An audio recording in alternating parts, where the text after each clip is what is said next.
Hello, dear friends. Welcome back to part 3 of A Christmas Carol by Charles Dickens. Designed to help you get off to sleep with a sleepy bedtime reading, let's start now with stave 3, the second of the three spirits. Awakening in the middle of a prodigiously tough snore, and getting up in bed to get his thoughts together, Scrooge had no occasion to be told that the bell was again upon the stroke of 1. He felt that he was restored to consciousness in the right nick of time, for the especial purpose of holding a conference with the second messenger dispatched to him through Jacob Marley's intervention. But, finding that he turned uncomfortably cold when he began to wonder which of his curtains this new spectre would draw back, he put them every one aside with his own hands, and, lying down again, established a sharp lookout all around the bed, for he wished to challenge the spirit on the moment of its appearance, and did not wish to be taken by surprise and made nervous. Gentlemen of the free and easy sort, who plume themselves on being acquainted with a move or two, and being usually equal to the time of day, express the wide range of their capacity for adventure by observing that they are good for anything from pitch and toss to manslaughter, between which opposite extremes no doubt there lies a tolerably wide and comprehensive range of subjects. Without venturing for Scrooge quite as hardly as this, I don't mind calling on you to believe that he was ready for a good broad field of strange appearances, and that nothing between a baby and a rhinoceros would have astonished him very much. Now, being prepared for almost anything, he was not by any means prepared for nothing, and consequently, when the bell struck 1, and no shape appeared, he was taken with a violent fit of trembling. 5 minutes, 10 minutes, quarter of an hour went by, yet nothing came. All this time he lay upon his bed, the very core and centre of a blaze of ruddy light, which streamed upon it when the clock proclaimed the hour, and which, being only light, was more alarming than a dozen ghosts, as he was powerless to make out what it meant, or would be at, and was sometimes apprehensive that he might be at that very moment an interesting case of spontaneous combustion, without having the consolation of knowing it.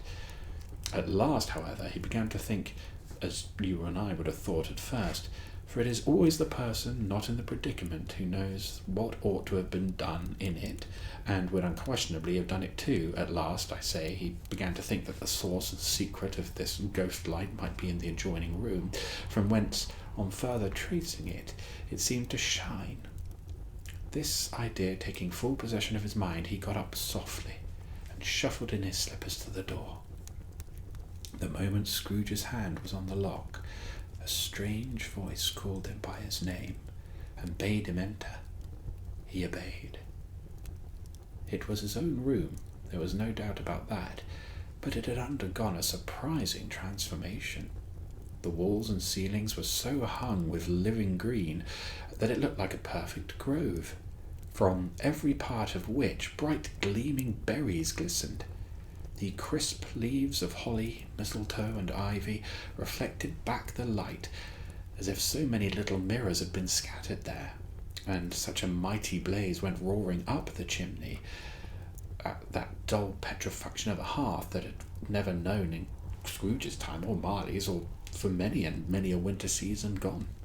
Heaped up on the floor, to form a kind of throne, were turkeys, geese, game, poultry, brawn, great joints of meat, sucking pigs, long wreaths of sausages, mince pies, plum puddings, barrels of oysters, red-hot chestnuts, cherry-cheeked apples, juicy oranges, luscious pears, immense 12th cakes, and seething bowls of punch that made the chamber dim with their delicious steam. In easy state upon this couch there sat a jolly giant, glorious to see, who bore a glowing torch, in shape not unlike Plenty's horn, and held it up, high, to shed its light on Scrooge as he came peeping round the door. "Come in," exclaimed the ghost. "Come in and know me better, man." Scrooge entered timidly, and hung his head before the spirit. He was not the dogged Scrooge he had been, and though the spirit's eyes were clear and kind, he did not like to meet them.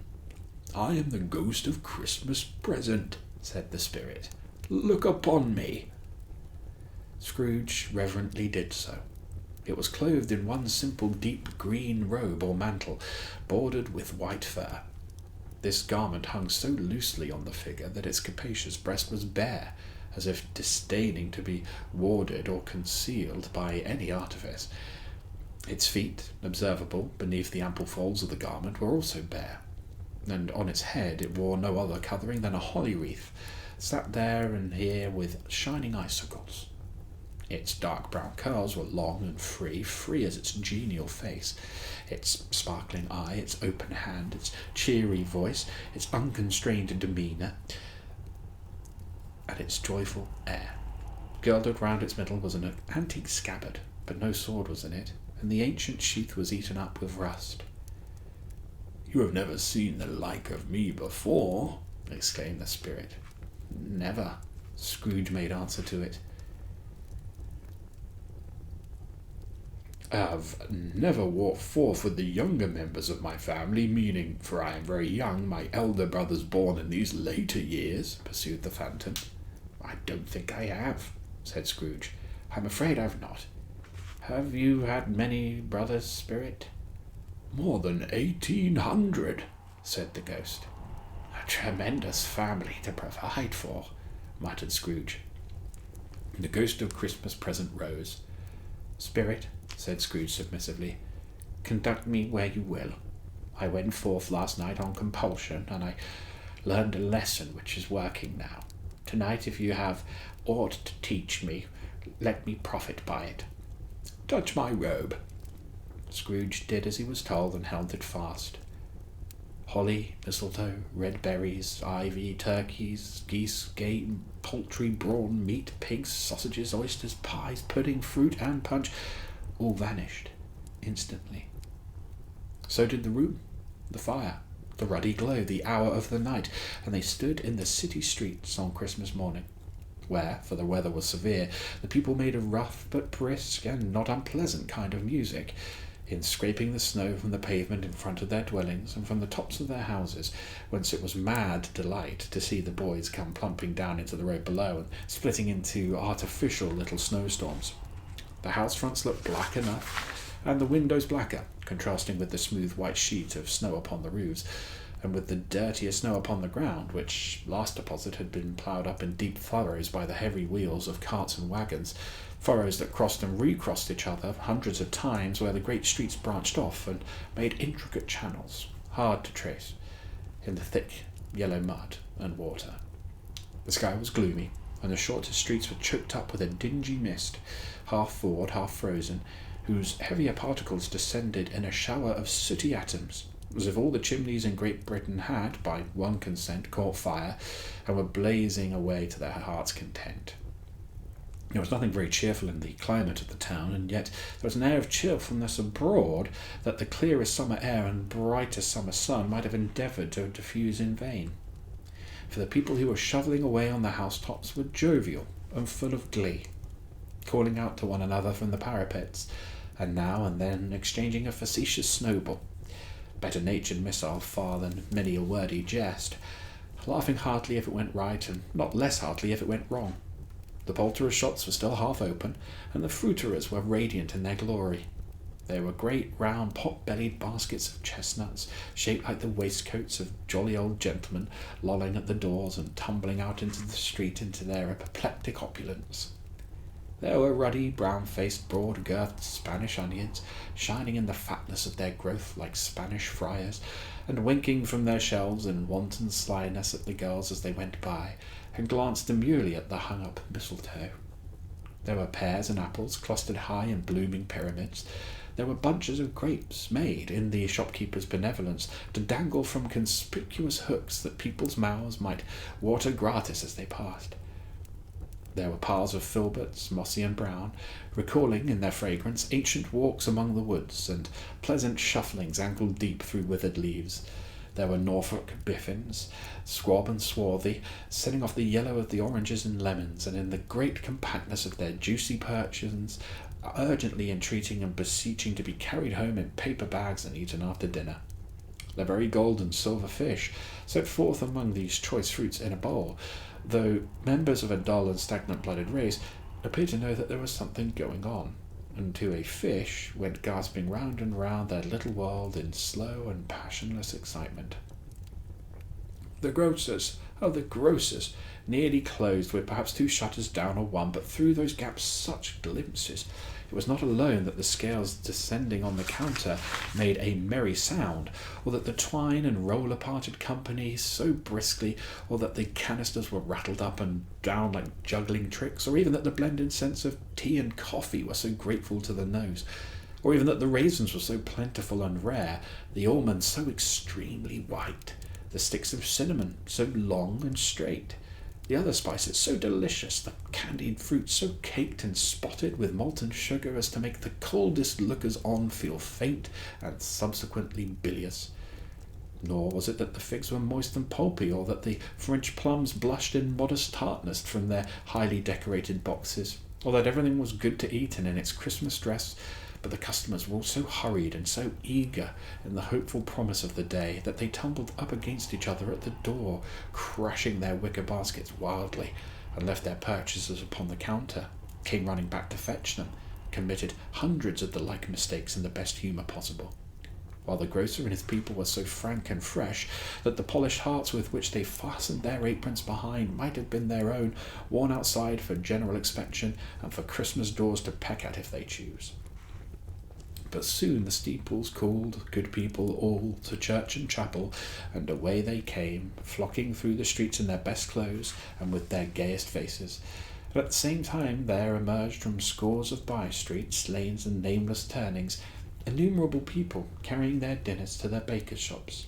The sight of these poor revellers appeared to interest the spirit very much, for he stood with Scrooge beside him in a baker's doorway, and taking off the covers as their bearers passed, sprinkled incense on their dinners from his torch. It was a very uncommon kind of torch, for once or twice, when there were angry words between some dinner carriers who jostled each other, he shed a few drops of water on them from it, and their good humour was restored directly. For they said it was a shame to quarrel upon Christmas Day, and so it was. God love, so it was. In time the bells ceased, and the bakers were shut up, and yet there was a genial shadowing forth of all of these dinners and the progress of their cooking in the thawed blotch of wet above each baker's oven, where the pavement smoked as if its stones were cooking too. "Is there a peculiar flavour in what you sprinkle from your torch?" asked Scrooge. "There is. My own." "Would it apply to any kind of dinner on this day?" asked Scrooge. "To any kindly given. To a poor one, most." "Why to a poor one most?" asked Scrooge. "Because it needs it most." "Spirit," said Scrooge after a moment's thought, "I wonder you, of all the beings in the many worlds about us, should desire to cramp these people's opportunities of innocent enjoyment." "I?" cried the spirit. "You would deprive them of their means of dining every 7th day, often the only day on which they can be said to dine at all," said Scrooge. "Wouldn't you?" "Aye," cried the spirit. "You seek to close these places on the 7th day," said Scrooge, "and it comes to the same thing." "I seek," exclaimed the spirit. "Forgive me if I am wrong, if it has been done in your name, or at least that in your family," said Scrooge. "There are some upon this earth of yours," returned the spirit, "who lay claim to know us, and who do their deeds of passion, pride, ill-will, hatred, envy, bigotry, and selflessness in our name, who are as us strange to us, and all our kith and kin, as if they had never lived. Remember that, and charge their doing on themselves, and not us." Scrooge promised that he would, and they went on, invisible, as they had been before, into the suburbs of the town. It was a remarkable quality of the ghost, which Scrooge had observed at the baker's, that notwithstanding his gigantic size, he could accommodate himself to any place with ease, and that he stood beneath a low roof quite as gracefully and like a supernatural creature as it was possible he could have done in any lofty hall. And perhaps it was the pleasure, the good spirit in showing off this power of his, or else it was his own kind, generous, hearty nature, and his sympathy with all poor men, that led him straight to Scrooge's clerks. From there he went, and took Scrooge with him, holding to his robe, and on the threshold of the door the spirit smiled, stopped, to bless Bob Cratchit's dwelling with the sprinklings of his torch. Think of that! Bob had but 15 bob a week himself. He pocketed on Saturdays but 15 copies of his Christian name, and yet the ghost of Christmas present blessed his 4-roomed house. Then up arose Mrs. Cratchit, Cratchit's wife, dressed out but poorly in a twice-turned gown, but brave in ribbons, which are cheap and make a goodly show for 6pence. She laid the cloth, assisted by Belinda Cratchit, second of her daughters, also brave in ribbons, while Master Peter Cratchit plunged a fork into the saucepan of potatoes, and getting the corner of his monstrous shirt-collar, Bob's private property, conferred upon his son and heir in honour of the day, into his mouth, rejoiced to find himself so gallantly attired, and yearned to show his linen in the fashionable parks. And now 2 smaller Cratchits, boy and girl, came tearing in, screaming that outside the baker's they had smelled the goose, and known it for their own, and basking in luxurious thoughts of sage and onion. These young Cratchits danced about the table, and exalted Master Peter Cratchit himself to the skies, while he, not proud, although his collars nearly choked him, blew the fire until the slow potatoes, bubbling up, knocked loudly at the saucepan lid to be let out and peeled. "What has ever got your precious father, then?" said Mrs. Cratchit, "and your brother, Tiny Tim? And Martha wasn't as late last Christmas Day by half an hour." "Here's Martha, mother," said a girl, appearing as she spoke. "Here's Martha, mother," cried the 2 young Cratchits. "Hurrah, there's such a goose, Martha!" "Why, bless your heart alive, my dear, how late you are!" asked Mrs. Cratchit, kissing her a dozen times, and taking off her shawl and bonnet for her with a officious seal. "We'd a deal of work to finish up last night," replied the girl, "and had to clear away this morning, mother." "Well, never mind so long as you're come," said Mrs. Cratchit. "Sit ye down before the fire, my dear, and have a warm, Lord bless ye."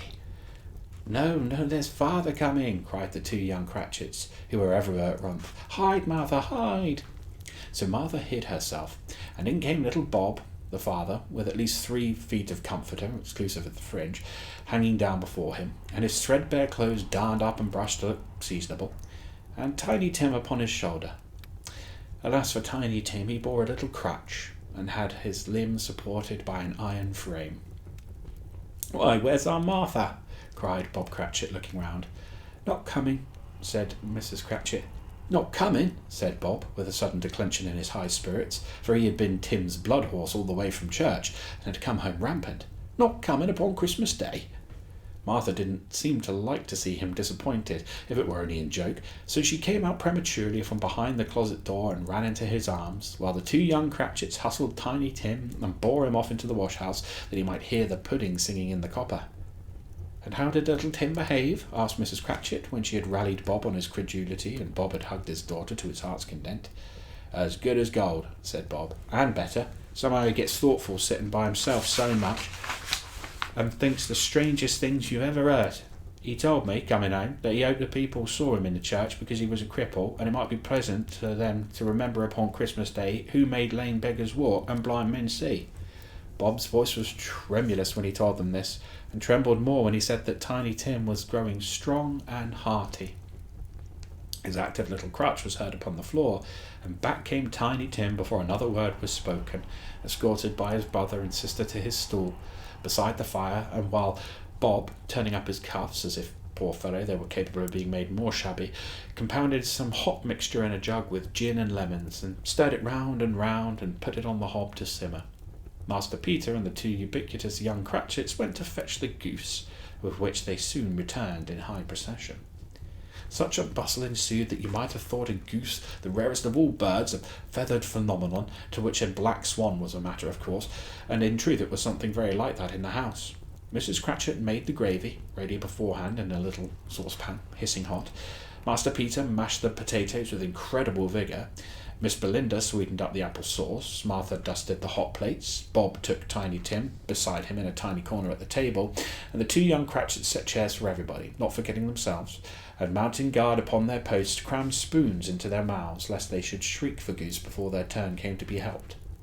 At last the dishes were set on, and grace was said.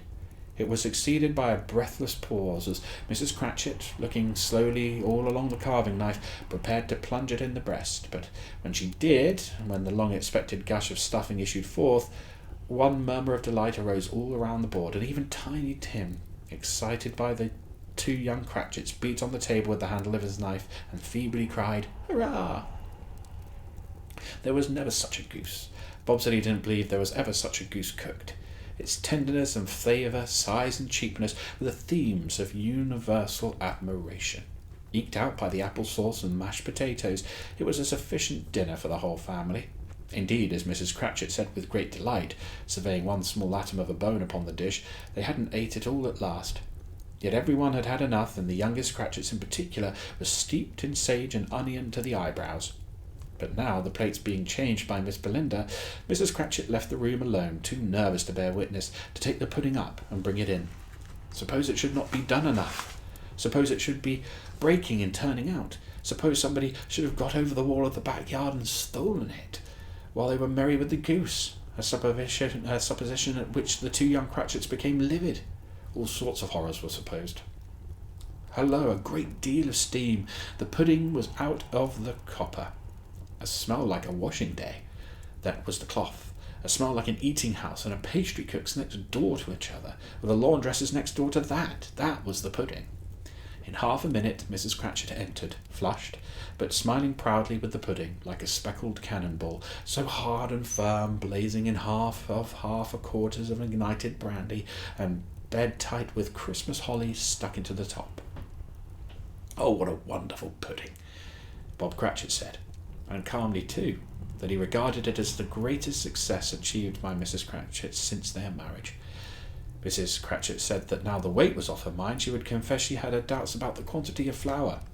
Everybody had something to say about it, but nobody said or thought it was at all a small pudding for a large family. It would have been flat heresy to do so. Any Cratchit would have blushed to hint at such a thing. At last the dinner was all done. The cloth was cleared, the hearth swept, and the fire made up. The compound in the jug being tasted and considered perfect, apples and oranges were put up on the table, and a shovel full of chestnuts on the fire. Then all the Cratchit family drew round the hearth in what Bob Cratchit called a circle, meaning half a one, and at Bob Cratchit's elbow stood the family display of glass, 2 tumblers and a custard cup without a handle. These held the hot stuff from the jug, however, as well as golden goblets would have done, and Bob served it out with beaming looks, while the chestnuts on the fire spluttered and cracked noisily. Then Bob proposed, "A Merry Christmas to us all, my dears. God bless us," which all the family re-echoed. "God bless us, every one," said Tiny Tim, the last of all. He sat very close to his father's side, upon his little stool. Bob held his withered little hand in his, as if he loved the child, and wished to keep him by his side, and dreaded that he might be taken from him. "Spirit," said Scrooge, with an interest he had never felt before, "tell me if Tiny Tim will live." "I see a vacant seat," replied the ghost, "in the poor chimney corner, and a crutch without an owner, carefully preserved. If these shadows remain unaltered by the future, the child will die." "No, no," said Scrooge. "Oh, no, kind spirit, say he will be spared." "If these shadows remain unaltered by the future, none other of my race," returned the ghost, "will find him here. What then? If he be like to die, he had better do it, and decrease the surplus population." Scrooge hung his head to hear his own words quoted by the spirit, and was overcome with penitence and grief. "Man," said the ghost, "if man you be in heart, not adamant, forbear that wicked cant until you have discovered what the surplus is and where it is. Will you decide what men shall live, what men shall die? It may be that, in the sight of heaven, you are more worthless and less fit to live than millions like this poor man's child. Oh God, to hear the insect on the leaf pronouncing on the too much life among his hungry brothers in the dust." Scrooge bent before the ghost's rebuke, and trembling, cast his eyes upon the ground, but he raised them speedily on hearing his own name. "Mr. Scrooge," said Bob. "I'll give you Mr. Scrooge, founder of the feast." "The founder of the feast, indeed," cried Mrs. Cratchit, reddening. "I wish I had him here. I'd give him a piece of my mind to feast upon, and I'd hope he'd have a good appetite for it." "My dear," said Bob, "the children, Christmas Day." "It should be Christmas Day, I'm sure," said she, "on which one drinks the health of such an odious, stingy, hard, unfeeling man as Mr. Scrooge. You know he is, Robert. Nobody knows it better than you do, poor fellow." "My dear," was Bob's mild answer, "Christmas Day." "I'll drink his health for your sake and the day's," said Mrs. Cratchit, "not for his. Long life to him. A Merry Christmas and a Happy New Year. He'll be very merry and very happy, I have no doubt." The children drank the toast after her. It was their first of the proceedings which had no hardness in it. Tiny Tim drank it last of all, but he didn't care twopence for it. Scrooge was the ogre of the family. The mention of his name cast a dark shadow on the party, which was not dispelled for a full 5 minutes. After it passed away, they were 10 times merrier than before, from the mere relief of Scrooge, the baleful, being done with. Bob Cratchit told them how he had a situation in his eye for Master Peter, which would bring in, if obtained, full 5 and 6 weekly. The 2 young Cratchits laughed tremendously at the idea of Peter's being a man of business, and Peter himself looked thoughtfully at the fire from between his collars, as if he were deliberating what particular investments he should favour when he came into the receipt of that bewildering income.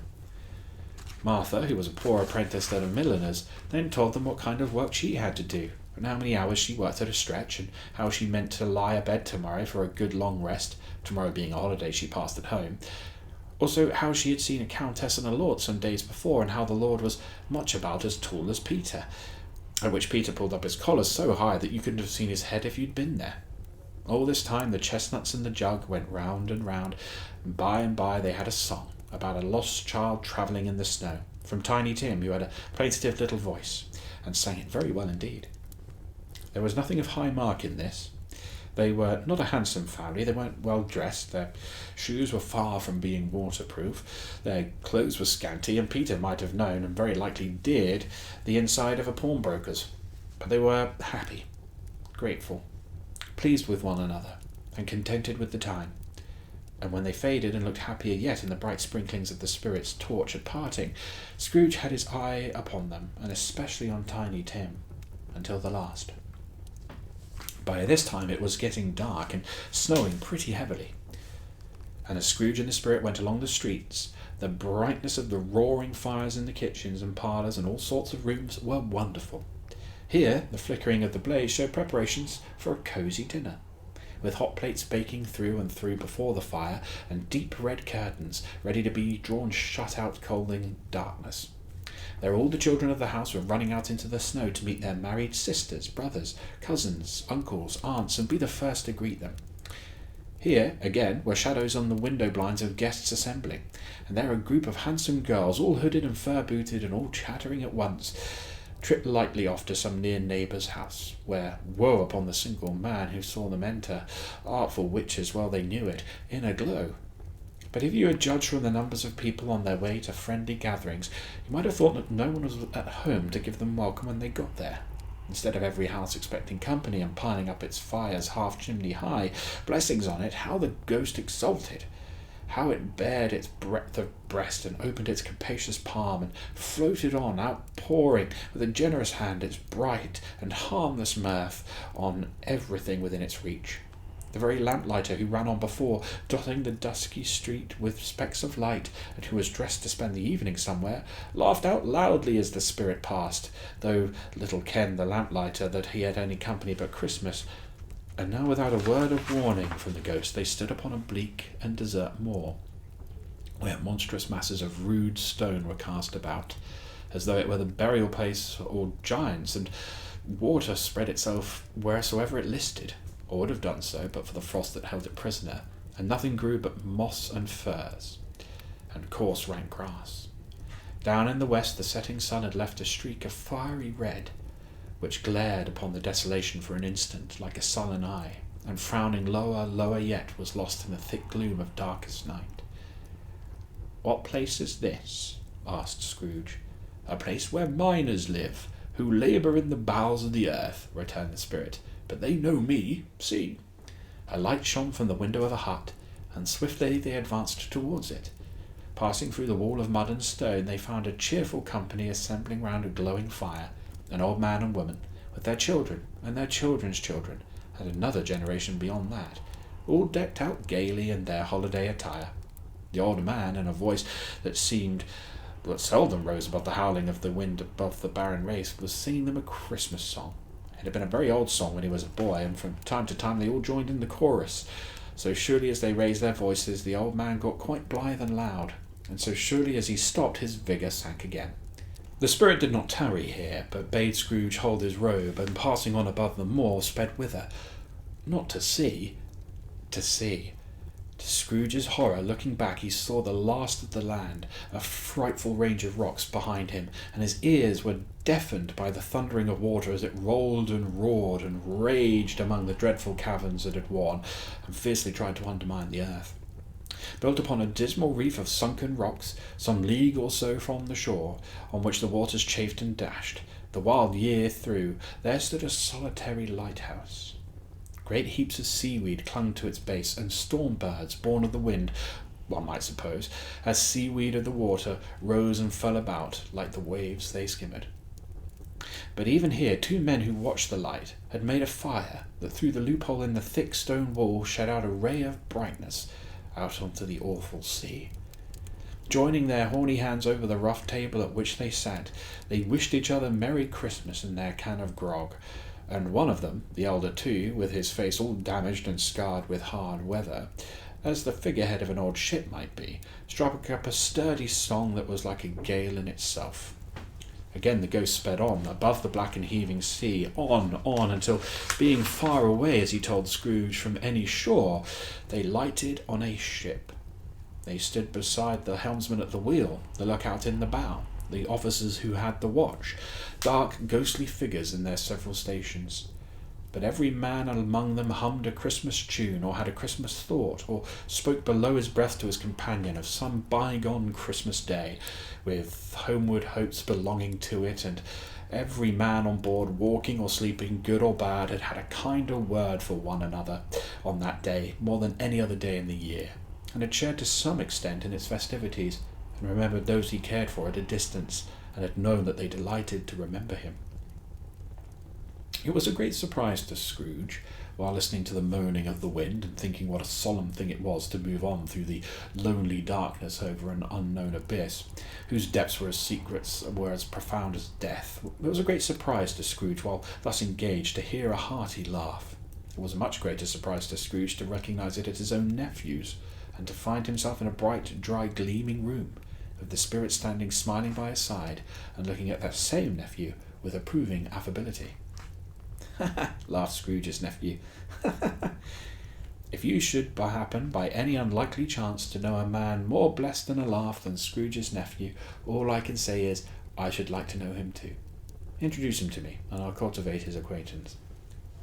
It is a fair, even-handed, noble adjustment of things that while there is infection and disease and sorrow, there is nothing in the world so irresistibly contagious as laughter and good humour.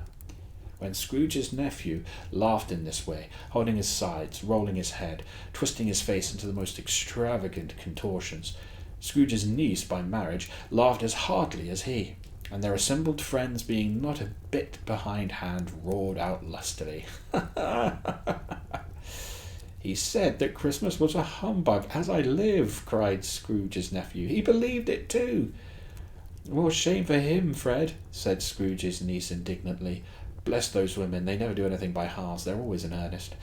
She was very pretty, exceedingly pretty, with a dimpled, surprised-looking capital face, a right little mouth that seemed made to be kissed, as no doubt it was, all kinds of good little dots round her chin. They melted into one another when she laughed, and the sunniest pair of eyes you ever saw in any little creature's head. Altogether she was what you would have called provoking, but satisfactory too. Oh, perfectly satisfactory. He's a comical old fellow, said Scrooge's nephew. That's the truth, and not so pleasant as he might be. However, his offences carry their own punishment, and I have nothing to say against him. I'm sure he is very rich, Fred, hinted Scrooge's niece. At least you always tell me so.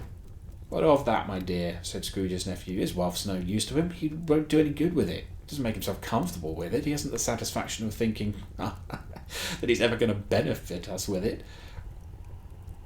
"I have no patience with him," observed Scrooge's niece. Scrooge's niece's sisters and all the other ladies expressed the same opinion. "Oh, I have," said Scrooge's nephew. "I'm sorry for him. I couldn't be angry with him if I tried. Who suffers by his ill whims? Himself, always. Here, he takes it into his head to dislike us, and he won't come and dine with us. What's the consequence? You don't lose much of a dinner." "Indeed, I think he loses a very good dinner," interrupted Scrooge's niece. Everyone else said the same, and they must be allowed to have been competent judges, because they just had dinner, and with the dessert upon the table, they were clustered around the fire by lamplight. "Well, I'm very glad to hear it," said Scrooge's nephew, "because I haven't had any great faith in these young housekeepers. What do you say, Topper?" Topper had clearly got his eye upon one of Scrooge's niece's sister, for he answered that a bachelor was a wretched outcast, who had no right to express an opinion on the subject. Whereat Scrooge's niece's sister, the plump one with the lace tucker, not the one with the roses, blushed. "Do go on, Fred," said Scrooge's niece, clapping her hands. "He never finishes what he begins to say. He's such a ridiculous fellow." Scrooge's nephew revelled in another laugh, and as it was impossible to keep the infection off, though the plump sister tried hard to do it with aromatic vinegar, his example was unanimously followed. "I was only going to say," said Scrooge's nephew, "that the consequence of this taking a dislike to us and not making merry with us is, as I think, that he loses some pleasant moments, which could do him no harm. I'm sure he loses pleasanter companions than he can find in his own thoughts, either in his mouldy old office or his dusty chambers. I mean to give him the same chance every year, whether he likes it or not, for I pity him. He may rail at Christmas till he dies, but he can't help thinking better of it. I defy him. If he finds me going there in good temper year after year and saying, 'Uncle Scrooge, how are you?' if it only puts him in the vein to leave his poor clerk £50, that's something, and I think I shook him yesterday." It was their turn to laugh now, at the notion of his shaking Scrooge, but being thoroughly good-natured, and not much caring what they laughed at, so that they laughed at any rate, he encouraged them in their merriment, and passed the bottle joyously. After tea they had some music, for they were a musical family, and knew what they were about when they sung a glee or catch. I can assure you, especially Topper, who could growl away in the bass like a good one, and never swell the large veins in his forehead, or get red in the face over it. Scrooge's niece played well upon the harp, and played, among other tunes, a simple little air, a mere nothing, you might learn to whistle it in 2 minutes, which had been familiar to the child who fetched Scrooge from the boarding school, as he had been reminded by the ghost of Christmas past. When the strain of music sounded, all the things that the ghost had shown him came upon his mind. He softened more and more, and thought that if he could have listened to it often years ago, he might have cultivated the kindness of life for his own happiness with his own hands, without resorting to the sexton's spade that buried Jacob Marley. But they didn't devote the whole evening to music. After a while they played at forfeits, for it is good to be children sometimes, and never better than at Christmas, when its mighty founder was a child himself. Stop! There was first a game at Blind Man's Bluff, of course there was, and I do no more believe Topper was really blind than I believe he had eyes in his boots. My opinion is that it was a done thing between him and Scrooge's nephew, that the ghost of Christmas present knew it. The way he went after that plump sister in the lace tucker was an outrage on the credulity of human nature. Knocking down the fire irons, tumbling over the chairs, bumping up against the piano, smothering himself among the curtains. Wherever she went, there went he. He always knew where the plump sister was. He wouldn't catch anybody else. If he had fallen up against him, as some of them did, and stood there, he would have made a feint of endeavouring to seize you, which would have been an affront to your understanding, and he would have instantly sidled off in the direction of the plump sister. She often cried out that it wasn't fair, and it really wasn't. But when at last he caught her, when, in spite of all her silken rustlings and her rapid flutterings past him, he got her into a corner whence there was no escape, then his conduct was the most execrable. For his pretending not to know her, his pretending that it was necessary to touch her headdress, and further to assure himself of her identity by pressing a certain ring upon her finger and a certain chain about her neck, was vile, monstrous. No doubt she told him her opinion of it when, another blind man being in office, they were so very confidential together behind the curtains. Scrooge's niece was not one of the blind man's buff's party, but was made comfortable with a large chair and a footstool, in a snug corner where the ghost and Scrooge were close behind her. But she joined in the forfeits, and loved her admiration with all the letters of the alphabet. Likewise at the game of how, when, and where she was very great, and to the secret joy of Scrooge's nephew beat her sisters hollow, though they were sharp girls too, as Topper could have told you. There might have been 20 people there, young and old, but they all played, and so did Scrooge, for wholly forgetting in the interest he had in what was going on that his voice made no sound in their ears.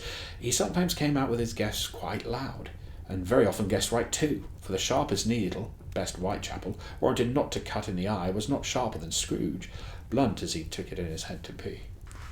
The ghost was greatly pleased to find him in this mood, and looked upon him with such favour that he begged like a boy to be allowed to stay until the guests departed.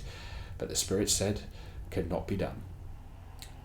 "Here's a new game," said Scrooge. "1/2 hour, spirit, only one." It was a game called Yes and No, where Scrooge's nephew had to think of something and the rest must find out what. He was answering to their questions yes or no, as the case was. The brisk fire of questioning to which he was exposed elicited from him that he was thinking of an animal, a live animal, rather than a disagreeable animal, a savage animal, an animal that growled and grunted sometimes, and talked sometimes, and lived in London, and walked about the streets, wasn't made a show of, wasn't led by anyone, didn't live in a menagerie, was never killed in a market, wasn't a horse, ass, cow, or a bull, or a tiger, or a dog, or a pig, or a cat, or a bear. At every fresh question that was put to him, the nephew burst into a fresh roar of laughter, and was so inexplicably tickled that he was obliged to get up off the sofa and stamp. At last the plump sister, falling into a similar state, cried out, "I have found it out. I know what it is, Fred. I know what it is." "What is it?" cried Fred. "It's your Uncle Scrooge." Which it certainly was. Admiration was the universal sentiment, though some objected that the reply to "Is it a bear?" ought to have been yes, inasmuch as an answer in the negative was sufficient to have diverted their thoughts from Mr. Scrooge, supposing they ever had any tendency that way.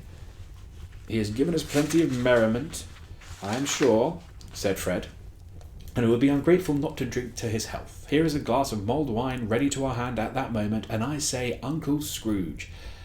"Well, Uncle Scrooge," they cried, "a Merry Christmas and a Happy New Year to the old man wherever he is," said Scrooge's nephew.